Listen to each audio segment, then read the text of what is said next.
İmam Məlik deyir ki, Harun əl-Raşidin yanına daxil oldum. Xəlifə idi, əmir idi, şəhərin əmiri idi, xeyirli insanlardan olub. İmam Məlik deyir, yanına daxil oldum. O mənə deyir ki, ey Əbu Abdullah, yaxşı olar ki, bizim yanımıza gəlib gedəsən ki, tez-tez gəlib gedəsən ki, övladlarımız səndən Muvattanı dinləsinlər. Hədis toplusudur Muvatta. Muvattanı səndən dinləsinlər, yaxşı olar. İmam Məlik cavabında görün nə söyləyir. Allah möminlərin əmrini izzətləndirsin. Bax, qardaş, rəhbər üçün dua etmək bizim sələfin yolundandır. Sələfin yolundandır. Biz duanı boş yer eləmirik, sələfimizə tabi oluruq. Və bunda da bərəkət var. Nə deyir əmrə? Başçıya, Allah səni izzətləndirsin. Allah sənin izzətini artırsın. Həqiqətən bu elm sizin evinizdən çıxmışdır. Əgər siz onu izzətli tutsaz, izzətli olacaq. Yox, əgər onu alçatsaz, alçalacaq.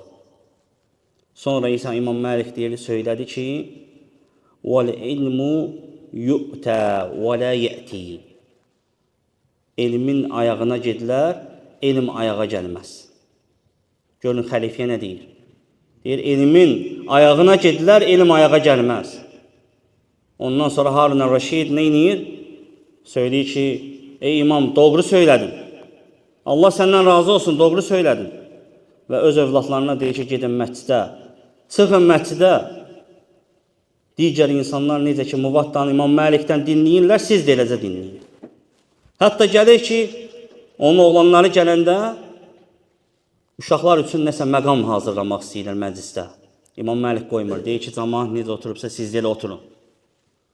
Torpağın üstündə necə oturublarsa siz də elə oturun. Sonra gedirlər atasına şikayət edirlər ki, bizi insanlar içində alçatdı. İmam, görün, Harun əl-Raşid nə deyir? Deyir, o elə etdiyinə görə mən onu sevirəm. Doğru olanı eləyib. Yəni, elm belədir, qardaşlar.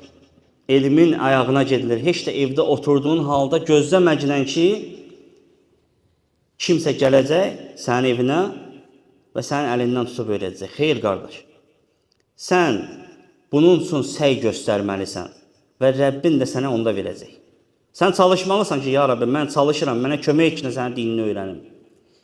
Nəyi bacarırsansa və həmçinin yekun olaraq elm tələbinə, hərislikdən, harada ki elm var, ora getmək lazımdır, onu öyrənmək lazımdır, qardaşlar.